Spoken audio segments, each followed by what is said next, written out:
Madame, monsieur, bonsoir. Merci de nous rejoindre à Canal Algérie. Question d'actu, mais l'accent sur la situation de l'enfant en Algérie. Un sujet qui nous préoccupe tous dans un monde qui n'est pas forcément le meilleur pour cette frange de la société. La communauté internationale célébrait il y a un peu plus d'un an le 25e anniversaire de la Convention internationale des droits de l'enfant.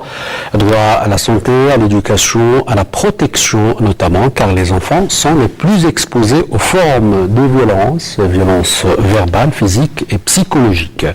Quel constat peut-on faire? Quelles sont les actions entreprises par les pouvoirs publics, notamment sur le plan juridique, pour garantir les droits de l'enfant et le protéger contre toute forme de violence? Des questions et bien d'autres que nous allons débattre ce soir avec nos invités. Il s'agit sans plus tarder du professeur Moustapha Khiyati, président de la Forem. Merci d'être avec nous ce soir. C'est moi qui vous remercie. À vos côtés, professeur Medjid Tepti, pédopsychiatre et chef de service de pédopsychiatrie de l'établissement hospitalier spécialisé de Chiraga. Merci d'être avec nous ce soir. C'est moi, merci beaucoup. Nous avons le plaisir aussi de recevoir monsieur Marc Lucet. Vous êtes représentant de l'UNICEF en Algérie. Merci d'avoir accepté notre invitation. Merci beaucoup. Alors cette année, l'UNICEF fête son 70e anniversaire, l'occasion de faire un bilan sur la situation de l'enfant dans le monde. Le 1er juin, c'est aussi la journée mondiale de l'enfant. Un compte rendu signé Jawida Boumrar et on revient juste après. Dans le pays dans lequel il vit, un enfant n'aura pas les mêmes conditions de vie et ne jouira pas des mêmes droits. Malheureusement, des disparités majeures sont à relever selon les régions et les pays. Aujourd'hui, le monde compte plus de 2,2 milliards d'enfants, dont près de 2 milliards vivent dans les pays en développement. Même si des progrès ont été accomplis ces dernières années, la situation des enfants dans le monde est encore préoccupante. Leurs droits les plus fondamentaux sont bafoués au gré des guerres, des déportations, de la famine, de la pauvreté et des conflits ethniques. La pauvreté reste le principal facteur de violation des droits de l'enfant et entrave gravement leurs droits à la vie, à la santé, à l'eau, à l'alimentation, à l'éducation, aux libertés ou encore à la protection. Dans ces pays touchés par la pauvreté, les enfants se retrouvent contraints de travailler pour se nourrir et nourrir leur famille. La famine, que l'on pensait être éradiquée, continue toujours de faire des victimes en Afrique, notamment au Soudan du Sud et au Zimbabwe.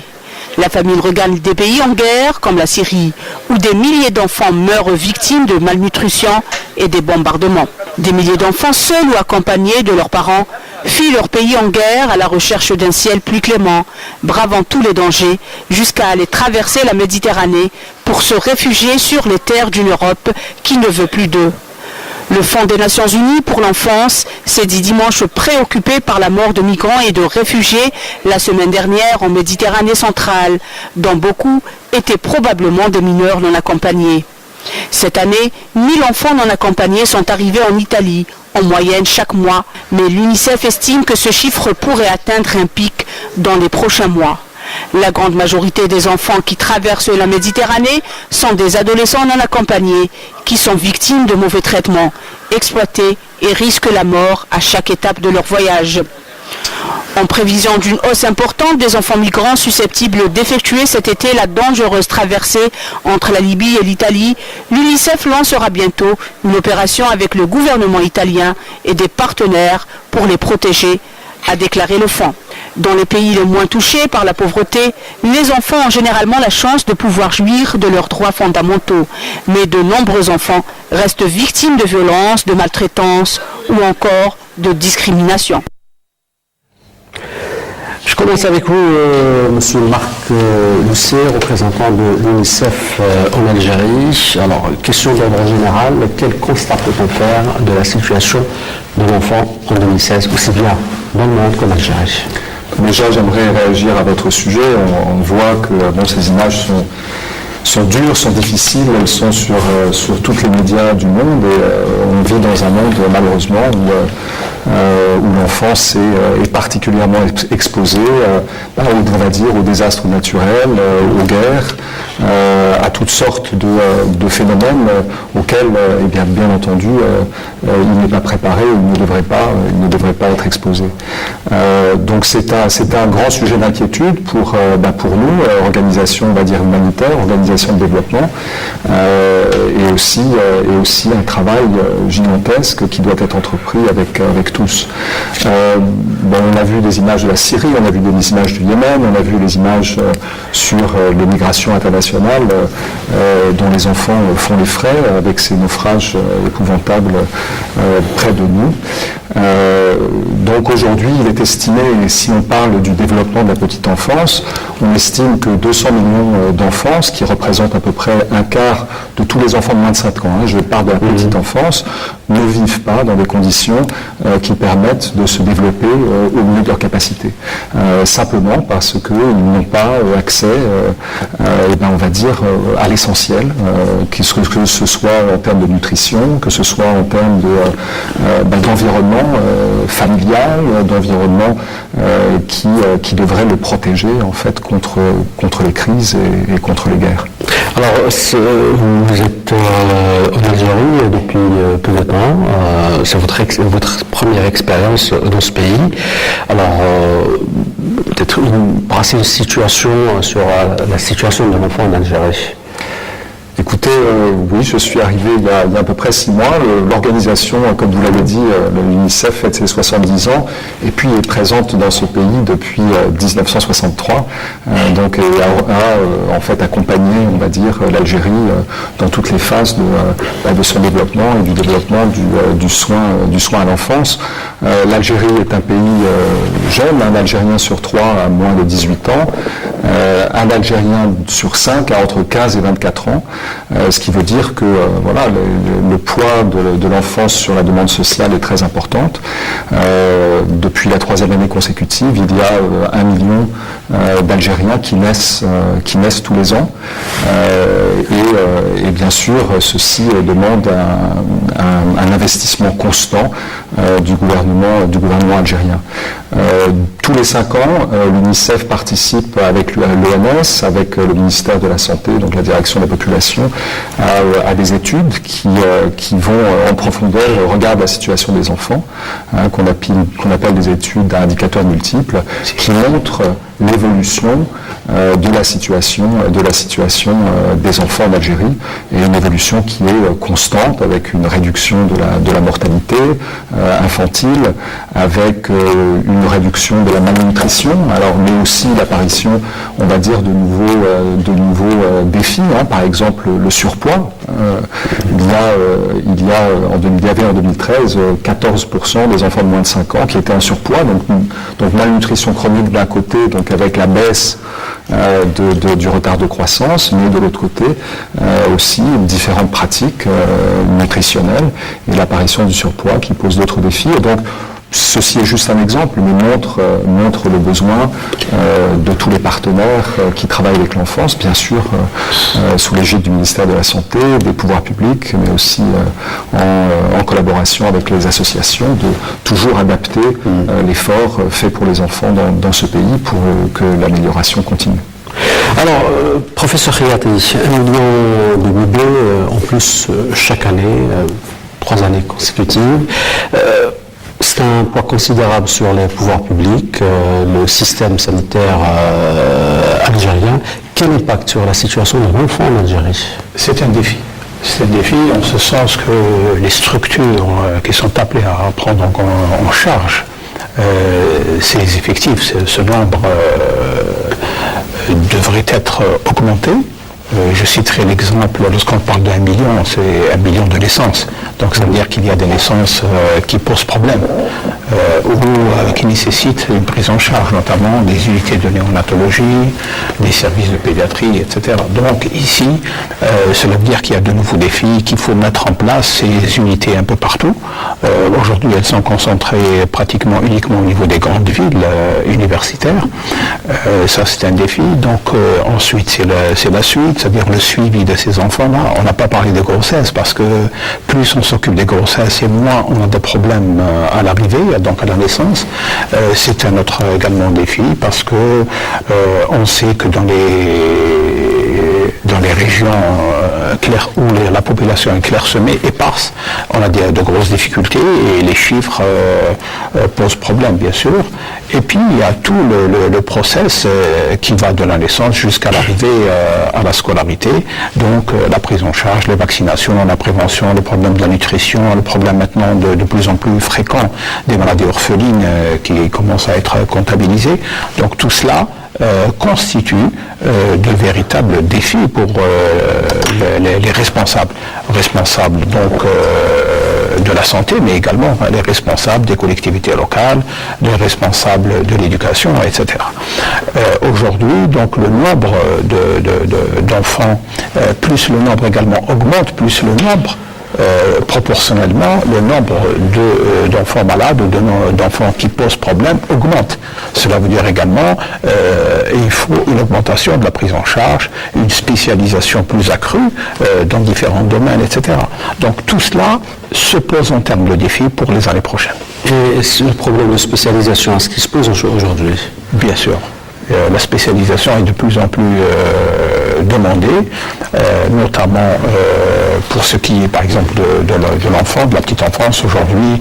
Donc avant on parlait de pédiatre, il faut former par exemple des personnes généralistes qui s'occuperaient tôt. Aujourd'hui on sait que les spécificités du nouveau-né nécessitent pratiquement une préparation particulière. Donc on a tendance à peut-être appuyer sur ce côté-là. Mais alors qu'on n'a pas d'autres problèmes qui se posent dans les pays développés, comme aux États-Unis ou même en Europe, le problème des prématurés, des grands prématurés, où là, il faudrait des investissements très importants, le suivi également de façon importante, etc. Par la suite, il y a bien sûr la première enfance qui est extrêmement importante.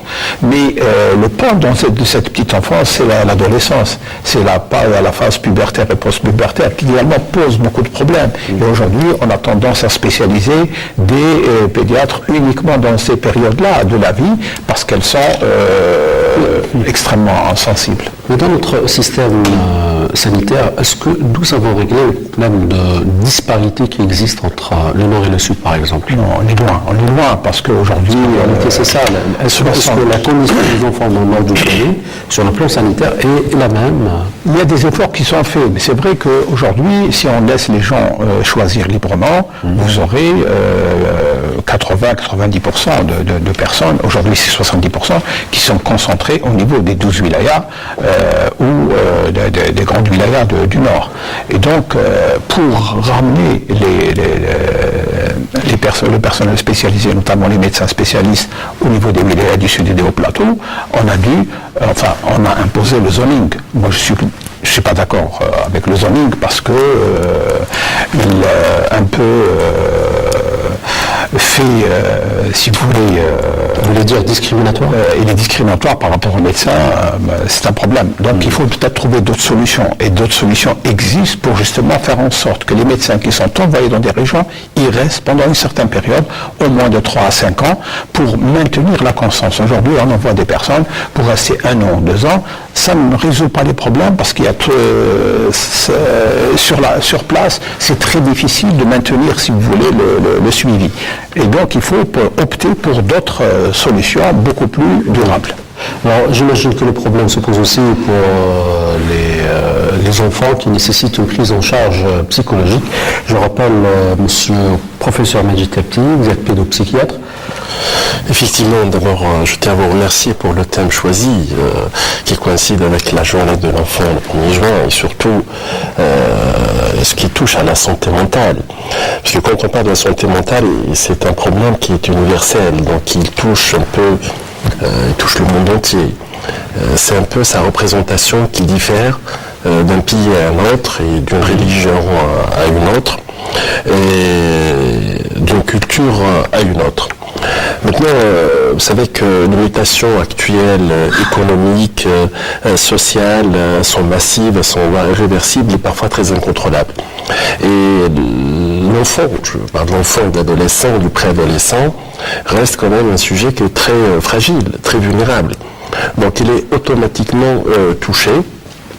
Et on le voit surtout dans les psychotraumatismes vécus par les enfants et les adolescents. Donc nous, comme entité professionnelle qui prend en charge cette catégorie d'enfants et d'adolescents, effectivement, de plus en plus les consultations sont plus importantes, voire exponentielles. Donc il y a plus... Est-ce que vous avez des chiffres, par exemple? Je peux vous parler un peu des chiffres qui représentent notre service. On est arrivé à avoir cette année, je parle de l'année 2015, mars 2015, mars 2016, à peu près l'équivalent de 5000 consultations, donc toutes pathologies confondues, mais le point culminant qui est saillant et important actuellement, c'est un peu l'autisme. L'autisme, il y a quand même, dans notre service, il y a eu 400 nouveaux cas. C'est énorme. Voilà, donc d'ailleurs... Et c'est lié à quoi? C'est pas une pathologie, d'abord, c'est un handicap neurodéveloppemental. Et donc, les origines, c'est multifactoriel. Il y a un peu de génétique, il y a beaucoup d'environnement, donc tout est au stade de recherche. C'est pas encore bien élucidé. Mais c'est vrai que je salue l'initiative du ministère de la Santé. Il y a le premier plan autisme. Donc le premier plan autisme en Algérie, c'est quelque chose de formidable. On peut toucher, donc on mettra le curseur sur cette affection entre guillemets, sans oublier d'autres bien sûr pathologies la maltraitance, les abus sexuels, la discrimination, enfin voilà. Alors, le droit à la santé est l'un des axes majeurs des initiatives prises par l'UNICEF, M. Barcloussi. Des défis se posent aussi pour l'Algérie. Alors bon, la Convention des droits de l'enfant stipule que bien sûr l'enfant a droit à la santé. Donc nous avons vu la visite récente du rapporteur spécial des Nations Unies pour le droit à la santé. Donc le rapport est en cours de préparation.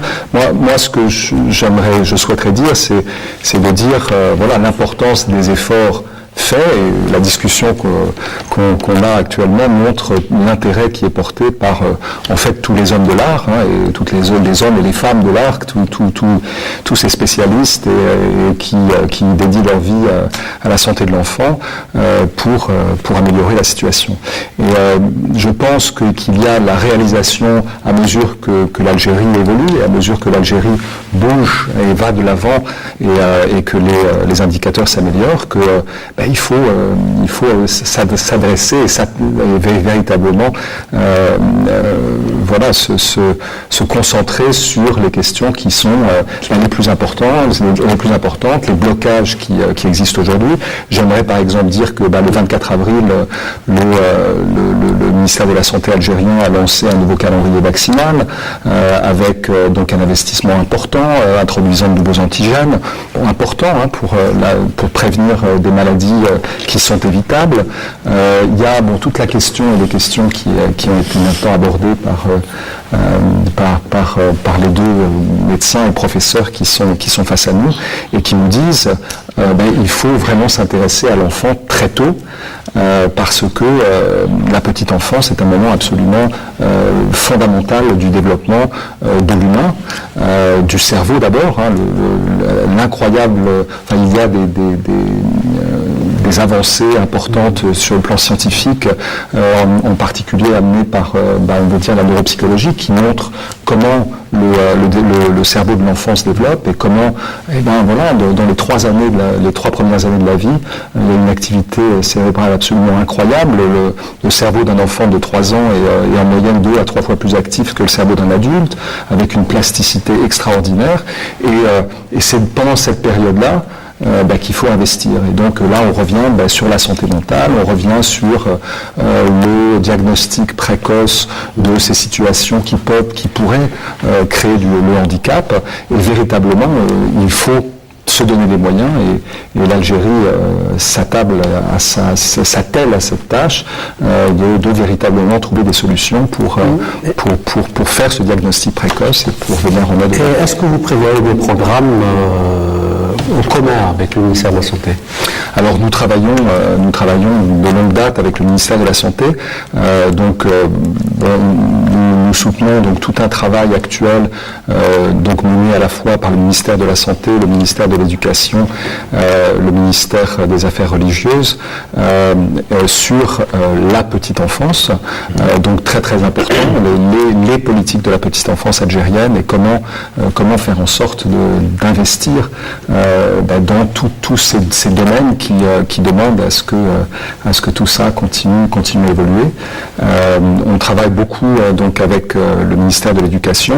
Le ministère de l'Éducation veut et la ministre de l'Éducation veut absolument que d'ici 2017 l'année préparatoire, cette fameuse année qui prépare à l'école, soit universalisée. Aujourd'hui, à peu près 50% de tous les enfants ont accès à cette année-là, et donc on soutient ces efforts-là de façon concrète par de l'assistance technique et du travail tous les jours en commun avec ces institutions. Je crois que, si vous permettez, l'apport de l'UNICEF, en tout cas en Algérie, est important surtout dans le cadre de l'accompagnement. L'UNICEF travaille avec le ministère de la Santé pour, par exemple, l'établissement d'indicateurs qui sont renouvelés ou qui sont recontrôlés tous les 5 ans dans le système MCIS, et ça nous donne de véritables indices sur l'état des lieux. Donc, et ça c'est très important, et ce qui nous permet de comparer un peu la situation et les efforts qui ont été consentis pour cela. Donc c'est des éléments extrêmement importants pour nous, pour voir si nous sommes sur le bon chemin ou pas. Nous sommes tout à l'heure, le représentant de l'UNICEF a parlé par exemple de problèmes actuellement. L'un des gros problèmes de l'heure, c'est les problèmes nutritionnels. On s'aperçoit que, comme ça se passe chez l'adulte, nous avons les mêmes problèmes chez l'enfant, c'est-à-dire des problèmes de pays en développement, c'est de la malnutrition, qui diminue mais qui persiste, et nous avons un autre problème, c'est celui du surpoids, de l'obésité, qui est en train de gagner du terrain. Donc il a cité le chiffre de 14% pour 2013, mais en fait nous avons fait une enquête dans les grandes villes, notamment à Alger, nous avons retrouvé 17%, mais c'est des chiffres qui d'enfants obèses. Nous sommes en train de travailler également sur un grand groupe. Il n'y a pas aujourd'hui, et ça c'est lié un peu au problème de ce que met l'enfant, si vous voulez, dans la vie, il n'y a pas trop de sucre, etc. Bon, c'est vrai que des efforts ont été faits, notamment dernièrement le ministre du Commerce a pris des mesures concernant les concentrations de sucre dans les sodas, mais ça ne suffit pas, parce qu'il y a les yaourts, il y a le problème des pâtisseries, etc. Donc il faut absolument normaliser tout l'environnement de l'enfant, parce que l'enfant c'est un être extrêmement sensible, et il reste dépendant de son environnement, et surtout d'une publicité qui est tapageuse. Donc je salue, entre parenthèses, la nomination d'une personnalité très connue dans l'audiovisuel, et j'espère qu'on va travailler avec lui justement pour éviter ces dérapages qu'on est en train d'observer. Et donc je rebondis tout de suite sur ce qu'a dit mon ami, c'est le problème également de nouvelles pathologies, parce qu'il y a 5-6 ans, on ne parlait pas d'autisme. C'était exceptionnel de soulever le problème. Aujourd'hui, les estimations vont de 50 000 à 100 000 cas en Algérie. Et c'est un gros problème de santé publique dans les prochaines années. Que faut-il faire? Bon, c'est vrai qu'on a pris à la hâte un plan entre 3 ministères pour essayer de parer, mais en excluant les experts. Donc, si vous voulez, on a fait la petite chose ensemble. Mais le problème reste aujourd'hui, il n'y a pas de prise en charge. La seule prise en charge qui est assurée pour ces enfants-là, c'est des approches volontaristes. C'est soit des services qui sont ouverts, ou surtout les associations. Si vous allez à l'intérieur du pays, c'est essentiellement les associations qui touchent dans la recherche. Et ça, c'est par manque de moyens ou par manque de volonté? En fait, si un problème, d'abord, il faut identifier la pathologie, l'handicap, si vous voulez, évaluer cet handicap. Est-ce qu'il dépend du ministère de la Santé ou du ministère de la Solidarité? Mais en fait, les deux sont concernés, parce que qui dit handicap, c'est d'abord le ministère de la Solidarité, mais comme il y a un volet santé en matière de cause, peut-être en matière également d'accompagnement, parce que dans l'handicap, il n'y a pas de traitement médical direct. Et donc, il y a une petite part du ministère de la Santé. Donc, mais celui qui est à la tête, c'est le ministère de la Solidarité, mais il y a également d'autres ministères qui doivent intervenir, notamment l'éducation, notamment d'autres ministères. Et on voit par exemple aujourd'hui l'exclusion de ces enfants-là systématiquement de l'école. Moi, je trouve que c'est une erreur. Il faut revoir, parce que dans l'autisme, on peut peut-être travailler sur une grille de classement qui permet d'identifier les enfants à haut potentiel, à moyen potentiel, à faible potentiel, et certains sont scolarisables. Nous l'avons démontré. Nous avons donc au niveau de l'association plusieurs classes d'enfants autistiques, et certains ont pu être réintégrés. Ils sont systématiquement rejetés en Algérie. Ils sont systématiquement rejetés parce qu'ils sont considérés comme justement des handicaps psychiques, si vous voulez, et ils sont envoyés à mon avis. C'est pour ça que les chiffres qu'il a présentés ne font qu'augmenter d'année en année. Et il n'est pas le seul, parce qu'il y a d'autres services de psychiatrie qui en reçoivent, même à Alger. Oui, c'est ça le problème. Donc, ces nouvelles pathologies, entre guillemets, commencent à se poser problème en Algérie.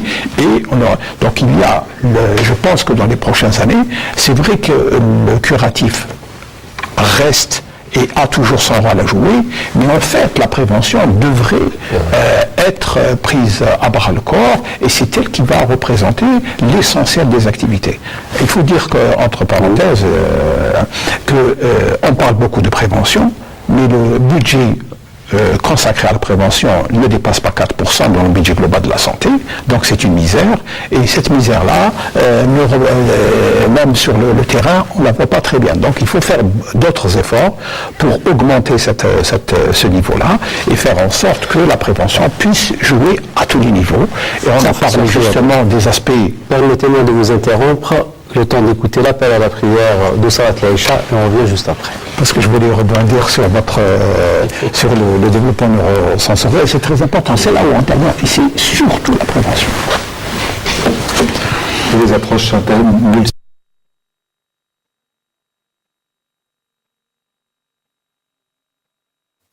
Allahu Akbar, Allahu Akbar. Ashhadu an la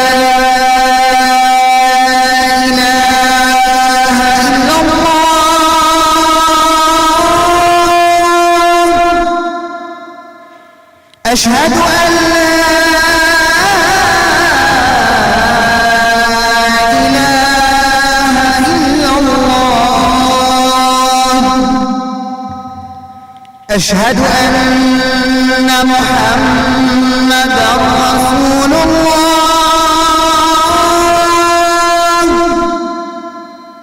أشهد أن محمدًا رسول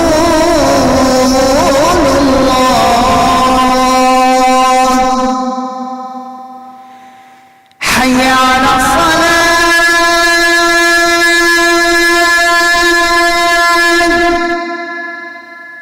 حي على الصلاة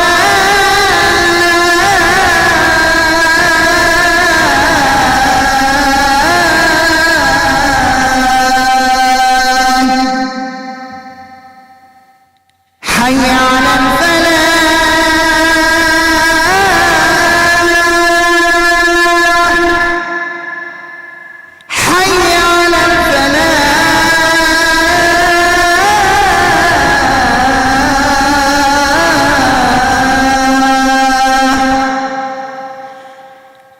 الله أكبر الله أكبر لا إله إلا الله اللهم رب هذه الدعوة التامة والصلاة القائمة آت محمدا الوسيلة والفضيلة وابعثه مقاما محمودا الذي وعدته.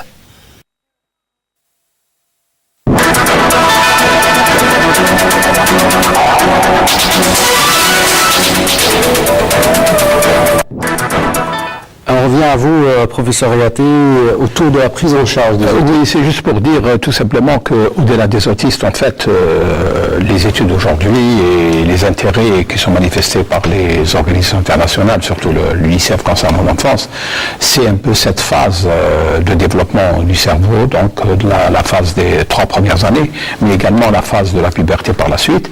Donc ces 2 phases nécessitent également des aspects préventifs qu'on devrait développer dès à présent. Il ne faut pas arriver à ce moment-là et constater les dégâts pour essayer de les prendre en charge. Il faut toujours arriver en aval et essayer de trouver des solutions. Allez-y. Justement, je voulais mettre le curseur un peu sur quelque chose qui me semble très important, qui est la famille. Mais avant d'y arriver à la famille, il y a cette expression de la pathologie mentale chez l'enfant et l'adolescent qui diffère un peu de l'expression physique. Vous savez, un enfant qui a mal à la dent, il a mal au pied, il a mal au ventre, donc il vous dit réellement de quoi il s'agit. Mais dans l'expression mentale, c'est différent. Vous savez, un enfant qui déprime, c'est très difficile de le visualiser. Un enfant qui a un projet de suicide, par exemple, c'est encore plus compliqué. Un enfant qui a une souffrance intérieure, donc c'est très difficile de détecter. Alors, je mettrai le curseur un peu sur la famille. La famille, c'est très important, surtout dans notre société, dans notre culture, parce que la famille, c'est une unité fonctionnelle qui donne le confort, qui donne l'hygiène, qui donne une pérennité, qui donne une protection. Et c'est là où aussi il y a la constitution de l'identité individuelle, surtout, comme l'a dit le professeur Riaté, cette transition entre l'enfant et l'adolescent. C'est une période cruciale. Il y a des mutations physiques, il y a des mutations biologiques, des mutations métaboliques. Donc c'est une période qui est très importante. Et c'est là où la famille doit vraiment surveiller ses enfants. Et surtout, un phénomène aussi qui est fréquent chez nous, la maladie mentale reste toujours une maladie à cacher, une maladie taboue. Donc il y a certaines pathologies, on n'a pas le temps, donc il faut réagir très très vite. Parlons un peu des enfants qui ont subi des traumatismes sexuels. C'est 4-5 ans après que l'enfant, par le biais d'un ami ou à l'école, que les gens vont parler, voilà, qui va parler. Parlons un peu de l'autisme aussi, donc le dépistage, plus il se fait très tôt. Vous savez, il y a des parents qui reconnaissent leur fils qui diffère des autres, pour ne pas dire autre chose. Et donc là, il faut une orientation vers un psychologue, vers un psychiatre, une consultation préalable. Parce qu'il y a beaucoup de pathologies de l'enfant, et c'est la première chance. La deuxième chance, peut-être à l'adolescent, il y a encore. Et après, quand l'identité de la personne est installée, c'est très difficile, c'est plus compliqué. Voilà. Alors, Monsieur Marc Lycée, un cas sur 65, c'est quand même assez important et ça pose des défis énormes pour un pays comme l'Algérie.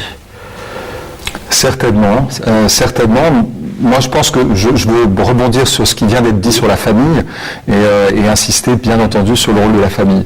Et il y a là aussi des choses qui font véritablement espérer. Moi, je suis très frappé du fait que dans cette étude que nous menons tous les 5 ans, il est établi, par exemple, que les parents en Algérie, les pères comme les mères, finalement participent de façon très active à la stimulation précoce de l'enfant, à travers le jeu, à travers la lecture, à travers raconter des histoires, ou tout simplement dessiner avec l'enfant, ou chanter avec l'enfant, ou simplement l'emmener en dehors du foyer. Et ce sont des indicateurs très très importants. Et je pense que, il faut le souligner, la famille est absolument fondamentale pour le développement de l'enfant et est irremplaçable en fait, est totalement irremplaçable.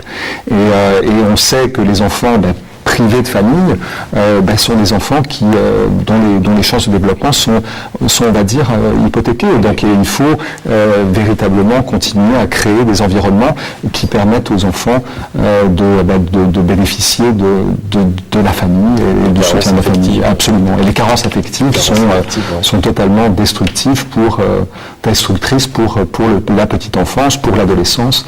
Et en fait, on revient à l'histoire du développement du cerveau. Cette période de la petite enfance et l'affection est tellement importante et l'affection et l'apport de la famille et aussi au monde d'adolescence. Je voulais juste rejoindre un peu ce que disait le représentant de l'UNICEF.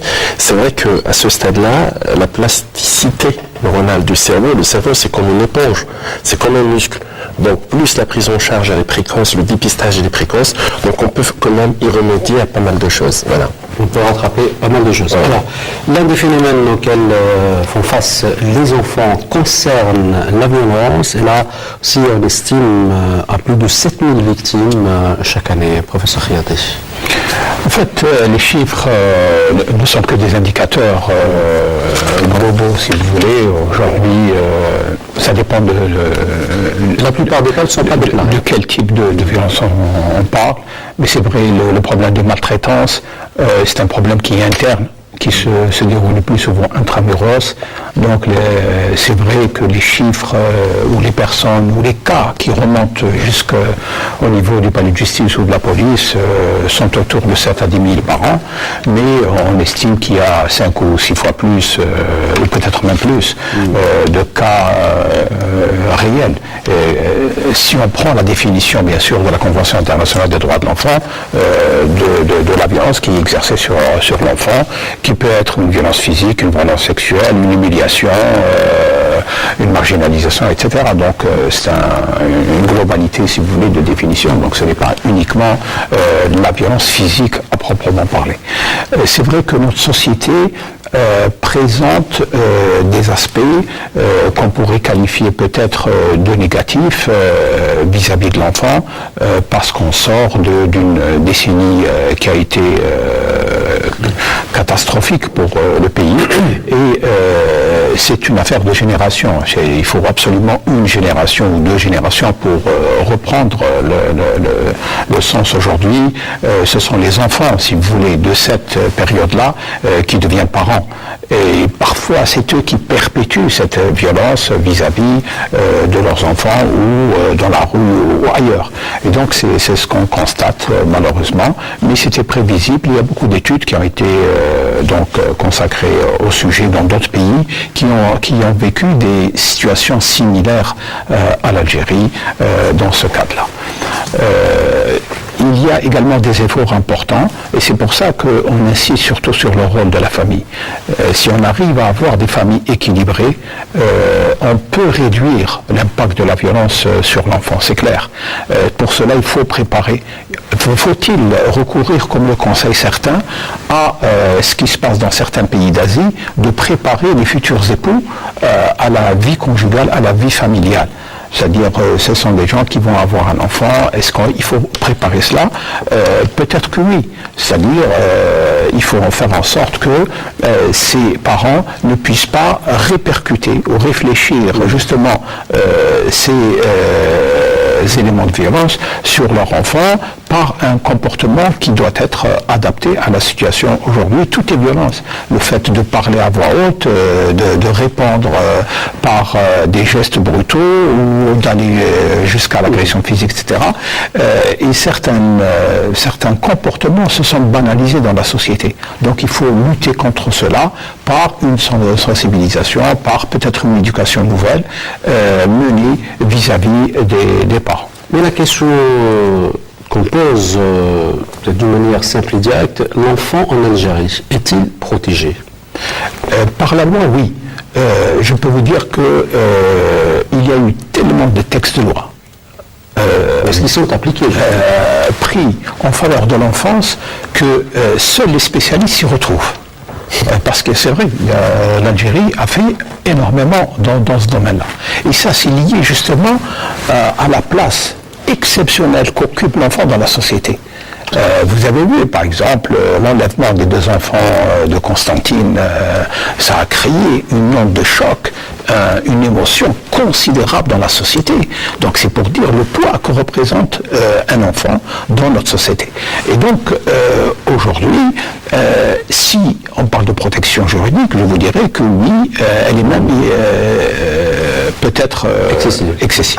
Mais le problème n'est pas là. Le problème, c'est que, vous l'avez bien souligné, c'est vrai que dans beaucoup de situations, la loi n'est pas appliquée, faute justement d'acteurs. Et c'est pour ça que, si on prend l'exemple de la loi sur la mendicité, donc l'utilisation des enfants à des fins de mendicité, qui est bien sûr sanctionnée par la loi à travers le code pénal de 2013, qui donne des peines jusqu'à 2 ans de prison, il y a eu une seule plainte, donc une seule affaire qui a été traitée par la justice. Et c'est ce qui a amené le ministre de la Justice, il y a quelques mois, qui a tensé pratiquement les procureurs en leur demandant de s'autosaisir. Donc il y a une réalité aujourd'hui, il y a beaucoup de lois qui ne sont pas donc appliquées, faute justement de personnes qui doivent les mettre en application. Alors je vous reposerai la même question autour de la situation de l'enfant en Algérie, cette fois-ci sur ce volet violence. Est-ce que vous estimez qu'en Algérie, l'enfant est bien protégé ? Moi, je dirais que la violence existe dans la société algérienne et la violence contre l'enfant, comme elle existe partout ailleurs dans le monde. Moi, ce qui me frappe beaucoup arrivant en Algérie, c'est que, on en parle. Et on en parle à travers des campagnes, donc campagnes qui sont sur les médias, la campagne Dites-le. On en parle sur des plateaux de télévision. On en parle aussi dans les familles. On en parle à l'école. Nous pensons à l'UNICEF que c'est véritablement la preuve de vitalité et du fait qu'on est sur la voie de l'action. Il y a beaucoup d'actions qui sont entreprises. Moi, j'aimerais parler des numéros verts qui sont établis. Le réseau NADA qui travaille dans ce domaine-là reçoit 400 appels par jour pour du conseil. La gendarmerie, la police nationale ont également des dispositifs qui sont en place. Donc le ministère de la Solidarité, vous parliez du cadre juridique, la nouvelle loi sur la protection de l'enfance de juillet 2015 ouvre des perspectives nouvelles pour justement améliorer la pratique. Donc les textes juridiques, on va dire, sont en place et il faut continuer à travailler et les institutions s'y emploient à améliorer les mécanismes de prise en charge. Donc par exemple, à travers de nouveaux mécanismes de signalement. Donc j'aimerais mentionner les systèmes à milieu ouvert du ministère de la Solidarité qui doivent continuer à, on va dire, avoir plus de moyens et puis continuer à travailler avec les institutions, la société civile pour justement adresser cette question des enfants en situation de danger et finalement dans tout le travail, on va dire, de prévention. Et là, le travail de prévention, c'est un travail de nouveau collectif et j'aimerais juste donner un chiffre qui vient de cette étude à nouveau, de cette étude faite tous les 5 ans en Algérie. Aujourd'hui, si on regarde la façon dont la famille discipline l'enfant, dont on discipline l'enfant, on va dire la discipline violente, on va dire, continue à prédominer. Et si on regarde juste les indicateurs, et ce ne sont que des indicateurs, 86% de tous les enfants de 2 à 14 ans avaient subi donc un mois avant la collecte des données, une quelconque forme on va dire, de discipline violente, soit physique, soit psychologique. 23% étaient des violences, on va dire, sévères, donc frapper sous le visage ou frapper avec un instrument dur, alors que seuls 9% des enfants pouvaient des parents pouvaient mentionner des cas de discipline, on va dire, non violente et alternative, donc une discipline alternative qui consiste à enlever un privilège à l'enfant ou lui expliquer pourquoi son comportement justement et finalement aussi simplement lui donner une instruction ou une tâche à effectuer. Justement, on estime la violence à l'encontre des enfants au foyer et dans la famille comme étant la plus importante. Justement, donc moi je voulais un peu toucher 2 points très sensibles, la famille et l'école. Maintenant, on assiste à un autre phénomène, c'est un peu l'enfant violent.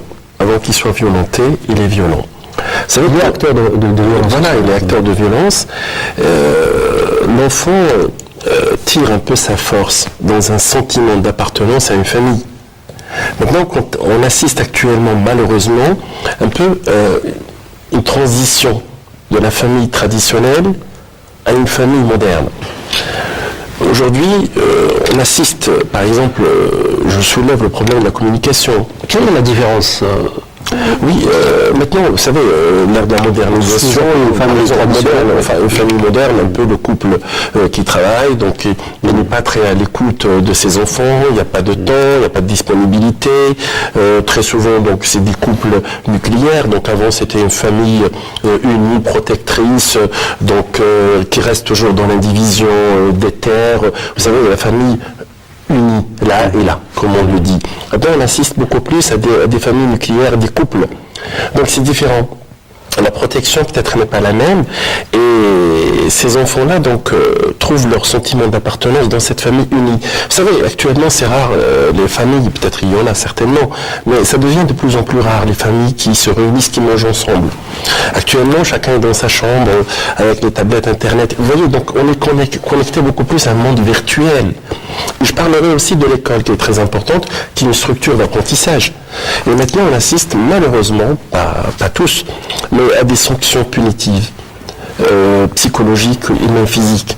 Nous, dans les consultations, on reçoit beaucoup d'enfants sont traumatisés par leur enseignant.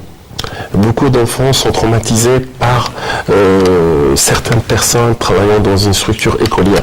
Donc c'est pour ça qu'il faut agir en amont. Ça représente le plus grand pourcentage des cas qui se présentent là, ça existe. Mais en fait, on n'a pas fait d'études.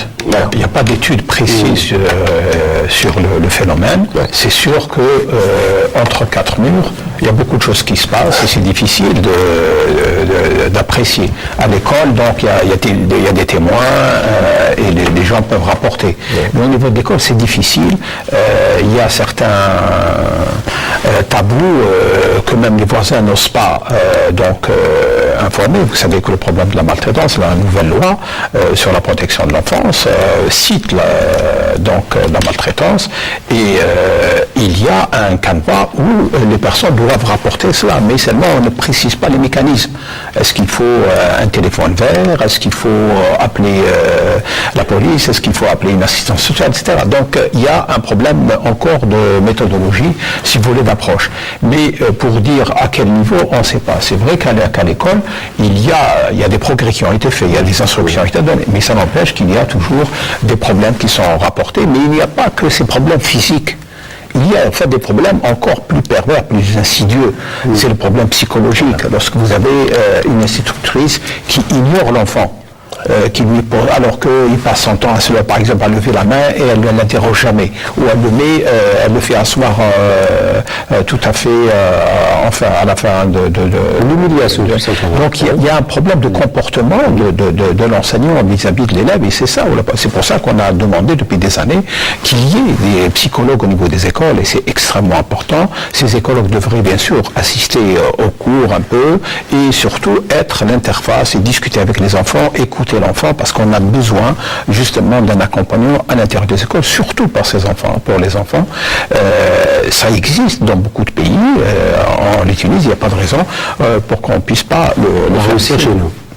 Alors, l'école comme milieu où l'enfant est à la fois victime, mais aussi qui peut développer des comportements violents. Moi, j'aimerais d'abord reconnaître le travail de tous les enseignants, et de tous les enseignants algériens qui tous les jours travaillent avec les enfants et leur apportent la connaissance. Et Dieu sait que c'est un métier à la fois magnifique et extrêmement difficile. Donc, faisons attention aussi au fait que c'est un travail qui est absolument admirable, qui est fait actuellement. La question de la violence à l'école, comme la question d'ailleurs de l'intégration des enfants, on va dire, différents, ne sont pas des questions nouvelles pour le ministère de l'Éducation algérien. Et ce sont vraiment des questions sur lesquelles les institutions travaillent tous les jours. Moi, ce que je pense qu'il faut peut-être rappeler et dire, c'est l'importance de toutes les facettes, on va dire, de la société, de toutes les spécialités, de toutes les institutions, qu'il s'agisse de la famille, qu'il s'agisse des institutions spécialisées, des associations, bien sûr des ministères importants et qui amènent la plupart des services sociaux on va dire, aux familles algériennes, voilà, de travailler ensemble pour essayer d'adresser ces défis. Et je pense que, comme vous l'avez bien dit, la société n'est pas immuable, la société change et change vite. Et donc avec elle, les enfants, et avec elle, les besoins de ces enfants-là. Moi, j'aimerais parler très brièvement, mais de nouveaux dangers auxquels les enfants font face, qui sont les dangers qui sont liés à la violence digitale, à la violence sur Internet. Très souvent, nous laissons nos enfants, et les enfants algériens, comme d'autres enfants dans le monde, sont laissés avec, on va dire, des téléphones portables, des ordinateurs pour de longues heures, sans véritablement qu'il y ait surveillance. Et là, vraiment, il y a aussi tout un monde qui existe, qui se développe, et se développe très rapidement. Alors, il y a du travail en cours, donc Algérie Télécom, la police de nouveau, la gendarmerie, le ministère de la Solidarité et d'autres. Mais il faut savoir que la violence n'est pas donnée, et puis elle reste ce qu'elle est. Elle évolue comme évolue la société. Elle demande des réponses multidisciplinaires, complexes, et où chacun doit mettre du sien. Et évidemment avec un rôle très important pour l'école, que l'école doit être capable de jouer et véritablement dans lequel elle a un rôle central. Alors, est-ce que le dispositif, d'après vous, actuel permet de prendre en charge les enfants violents, notamment au sein des établissements hospitaliers? Ça reste insuffisant. Des carences? Oui, il y a des carences certainement, donc on arrive quand même à couvrir une bonne partie d'enfants violentés, même des parents aussi, parce que c'est indissociable. D'enfants violents aussi. D'enfants violents aussi, mais ça reste insuffisant, parce que par manque de structure, par manque d'information, de formation, vous savez que la violence est un nouveau concept aussi en Algérie, donc on assiste ces dernières années à une violence sociale, à une violence familiale, donc il y a eu quand même, comme j'ai dit tout à l'heure, une mutation de la société. On est en train d'assister à une autre forme de violence, comme vous l'avez dit tout à l'heure, oui, la violence virtuelle. Donc il y a un peu cette... je crois que avant de prendre en charge ces enfants violentés, il faut axer sur la prévention. Je pense que c'est un aspect très très très important. Et là, donc, je pense que si un enfant a subi des violences, il subit donc des traumatismes, parce qu'on peut parler aussi de ce qu'on appelle les PTSD, des états de stress post-traumatique qu'un enfant a vécu ou un adolescent. Donc ça engendre par la suite toute une suite d'affections, voire psychiatriques, comme conséquence des traumas subis par l'enfant ou l'adolescent. Donc oui, effectivement, je répondrai qu'il y a une prise en charge, mais elle reste toujours insuffisante par rapport au nombre de cas de violence enregistrés. Ceci dit, je pense que le nombre n'est pas très important d'enfants violents si on tient compte des chiffres qui sont présentés, puisque il y a entre 13 et 17 000 enfants qui sont présentés à la justice tous les ans. C'est un chiffre qui est relativement stable depuis pratiquement 15 ans. Donc, si on le compare au nombre d'enfants du même âge qui existent, enfin qui vivent en Algérie, ça reste donc quelque chose à proportion gardée. Le plus gros, c'est la violence qui s'exerce sur l'enfant. C'est pas la violence qui exerce l'enfant sur la société. C'est ça un peu Mais pour revenir un peu au débat de savoir à quel niveau il y a violence, moi je pense que c'est le gros de la violence s'exerce dans la rue. C'est-à-dire c'est un peu l'espace qu'a l'enfant lorsqu'il sort de l'école et qu'il quitte la maison. Donc c'est là où sont enregistrés absolument et c'est pour ça que l'une des priorités, je pense, aussi bien de l'éducation que des collectivités locales, que de la famille, etc., c'est la prise en charge de ce temps libre de l'enfant. Il faut absolument qu'il soit orienter vers l'éducation davantage de l'enfant, les sorties de l'enfant, qu'il puisse y avoir, soit à travers d'associations de quartier qui seront soutenues par les collectivités locales, soit à travers les écoles, par exemple en dehors des heures de cours, que l'école s'occupe également de prendre en charge les enfants pour des activités éducatives ou culturelles, etc. Chose qui n'existe pas ici en Algérie. L'école se limite, si vous voulez, à son activité uniquement d'enseignement. Or, cette activité ne suffit pas. Il faut qu'elle développe, qu'elle étende son activité vers les aspects culturels de prise en charge de l'enfant. Ça permet peut-être à la classe de se muer en une grande famille et de casser un peu les aspérités et les disparités qu'on est en train de noter. C'est vrai que lorsqu'on parle aujourd'hui de violence, on est obligé de citer les cas qui existent, mais on ne généralise pas à toute la famille de l'éducation. C'est clair, parce qu'il y a des instituteurs, et je me souviens des miens que j'ai eu au primaire et secondaire, qui sont exemplaires et qu'on évoque jusqu'à présent. Alors, il ne reste pas beaucoup de temps. Je vous laisserai peut-être quelques minutes. Monsieur Marc Lucet, représentant de l'UNICEF en Algérie, pour parler un peu de cet événement majeur que connaîtra l'UNICEF cette année, à savoir la célébration de son anniversaire, le 70e anniversaire de sa création. Alors cette célébration se fera donc vers la fin de l'année et donc sera une célébration globale, mais évidemment sera aussi une célébration algérienne. Moi je pense qu'il est important de peut-être de se pencher sur tout le travail qui a été fait, non pas par l'UNICEF, mais par tous les partenaires et tous les gens qui ont œuvré depuis 1963, depuis que l'organisation est présente, à l'amélioration de la condition de l'enfance.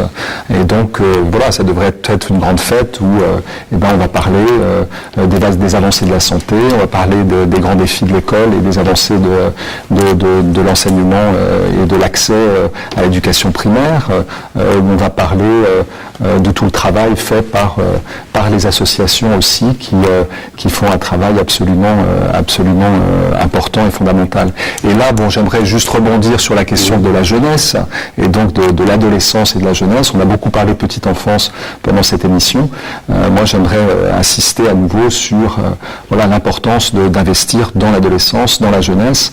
Il y a des organisations fantastiques. J'aimerais parler des scouts, j'aimerais parler de tout ce réseau de maisons de jeunes et d'institutions qu'a le ministère de la Jeunesse en particulier, et tout le travail fait par les associations. Et il y a vraiment un espace absolument à continuer à développer pour que toute cette énergie de l'adolescence et de la jeunesse puisse s'exprimer et puisse aussi finalement s'adresser et s'attaquer à des questions aussi importantes que les questions du changement social, de la violence. Et voilà, et je pense que c'est la génération de ces enfants-là et de ces adolescents-là qui reprendront le flambeau très bientôt. Monsieur Marc Lucet, représentant de l'UNICEF en Algérie, merci d'avoir été avec nous ce soir pour nous parler de l'enfance qui fête sa journée internationale après-demain, le 1er juin. Donc merci à vous également, professeur Majid Tebti, pédopsychiatre et chef de service à l'établissement hospitalier spécialisé de Chiaraga. Merci à vous également, professeur Moustapha Riati, président de la Forem. Merci, madame, monsieur, de nous avoir suivis pour cette émission et pour toute cette saison. Question d'actu qui s'arrête à la veille de Ramadan pour reprendre la saison prochaine. Sur ce, je vous dis au revoir. Ishamdakum.